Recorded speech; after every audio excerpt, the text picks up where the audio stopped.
Hello everyone, আমরা দেখতে পাচ্ছি আইসিইউতে একটি রোগীকে ডায়ালাইসিস দেওয়া হচ্ছে। তো ওই পেশেন্টের নাম জয়মণি মালাকার। ওনার বয়স 63 বছর।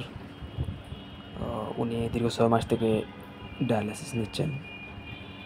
উনি দুটো কিডনি নষ্ট হয়ে গেছে, সিকেডি।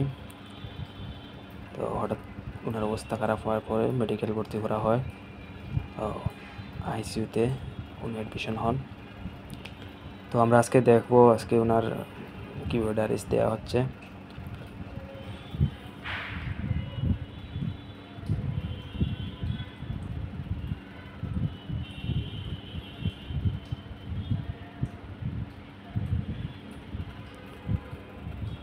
আমরা দেখতে পাচ্ছি ওনার অক্সিজেন লেভেল অনেক কম। তো ওনাকে বাইপাপ মেশিন দিয়ে সাপোর্ট দিয়ে অক্সিজেন দেওয়া হচ্ছে।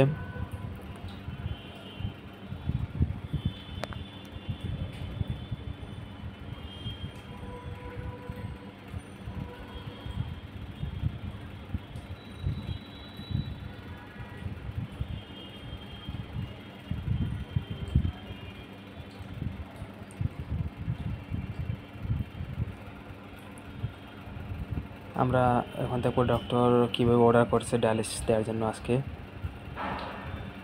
তো আমরা দেখতে পাচ্ছি ডিউরেশন, ফার্স্ট যেটা ডিউরেশন মানে কতটুকু সময় ডায়ালিসিস পাবে ওই পেশেন্ট। 4 ঘন্টা 4 আওয়ার্স উনি 4 ঘন্টা ডায়ালিসিস পাবে। এবং নিচে দেখতে পাবে আলট্রা ফিল্ট্রেশন, কতটুকু ওনার শরীর থেকে আজকে এক্সট্রা ফ্লুইড বের হবে 4 লিটার, মানে আজকে 4 লিটার এক্সট্রা ফ্লুইড বের হবে। নিচে ব্লাড ফ্লো 250, ওনার কতটুকু ব্লাড পাম্প থাকবে, কতটুকু ফ্লো স্পিডে ব্লাডটা বের হয়ে আবার ডায়ালাইসিস হবে মেশিনের পাম্প। নিচে হেপারিন এজ ইউজুয়াল, হেপারিন কতটুকু কীভাবে হবে আজকে যেমন এজ ইউজুয়াল যেমন। আচ্ছা, আমরা মেশিনে সেট আপ করবো ডক্টরের অর্ডার অনুযায়ী।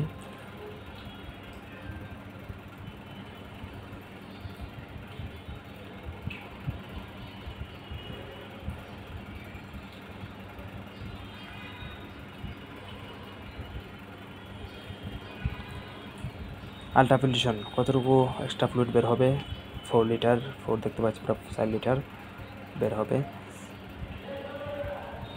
এবং আমরা টাইম 4 ঘন্টা দিয়েছিলাম, 3 ঘন্টা 50 মিনিট, 10 মিনিট অলরেডি চলে গেছে। তো 3 ঘন্টা 50 মিনিট বাকি আছে।